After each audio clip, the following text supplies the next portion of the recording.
Benarkah Muhammad itu nabi terakhir berfungsi pada seluruh manusia sesudahnya? Bagaimanakah caranya? Surat 16 ayat 89 menyatakan bahwa Al-Quran mengandung keterangan bagi setiap persoalan. Karena itu pantaslah Al-Quran itu berfungsi untuk seluruh zaman pada manusia dalam daerah tata surya ini. Karena Muhammad adalah Rasul yang menyampaikan kitab suci itu, maka pantaslah beliau dikatakan juga berfungsi untuk seluruh manusia sebagai yang dimaksud pada ayat.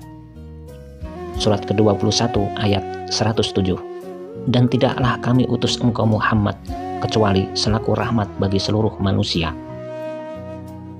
Seluruh manusia ini kita artikan dari istilah alamin.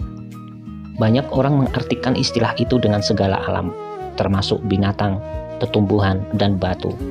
Tetapi kita memberi arti pada istilah itu dengan membanding pada ayat lainnya yang mengandung istilah yang sama.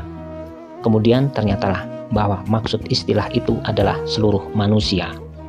Karena alamin itu berkata asal dari alama, yaitu mengetahui.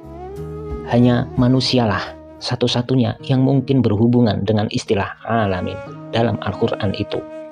Banyak sekali ayat suci yang mengandung istilah alamin itu. Sebagai contoh, perhatikan maksud beberapa ayat ini. Jika istilah seluruh manusia yang tercantum pada keempat maksud ayat suci ini ditukar dengan segala alam, maka pengertian ayat-ayat itu tidak kena pada tempatnya. Jadi, menurut maksud surat ke-21 ayat 107, Muhammad diutus untuk seluruh manusia dalam daerah tata surya kita. Maka ayat itu bersesuaian dengan maksud surat ke-7 ayat 158. Dikatakan betapa Muhammad itu bisa jadi Rasul untuk manusia di planet lain. Jawabnya mudah saja, bahwa 1000 tahun sesudah meninggalnya Nabi itu, ajaran yang disampaikannya belum lagi mencapai seluruh masyarakat di permukaan bumi.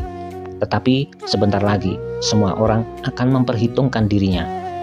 Apakah akan masuk Islam ataukah tetap jadi kafir? Kemudian itu Al-Quran akan dibawa orang terbang antar planet, di mana Islam disambut dengan tangan terbuka. Karena sesuai dengan ajaran hidup yang mereka pusakai yang bersumberkan dari Nabi, yang hidup di planet itu dulunya sebelum masa kenabian Muhammad. Selaku bahan pemikiran, orang dapat meneliti maksud surat ke-15 ayat 15. Karena cukupnya segala unsur yang diperlukan dalam hidup terkandung dalam Al-Quran, maka Allah tidak memerlukan untuk menurunkan kitab suci sesudah yang disampaikan oleh Muhammad itu. Dan otomatis menjadi nabi ini selaku yang terakhir dalam sejarah hidup manusia seluruhnya. Kalau para rasul sebelum Muhammad memiliki keturunan untuk kelanjutan persukuannya, tetapi nabi ini dinyatakan tidak mempunyai anak lelaki seorang juga, putuslah keturunan persukuan beliau. Semua itu sekaligus tercakup pada ayat surat ke-33 ayat 40. Tidaklah Muhammad itu bapak dari seorang lelakimu, akan tetapi Rasul Allah dan Nabi penutup nabi-nabi, dan Allah itu mengetahui tiap sesuatunya. Terang sekali ayat suci ini menyatakan Muhammad nabi terakhir, dan jelaslah beliau tidak memiliki anak yang lelaki.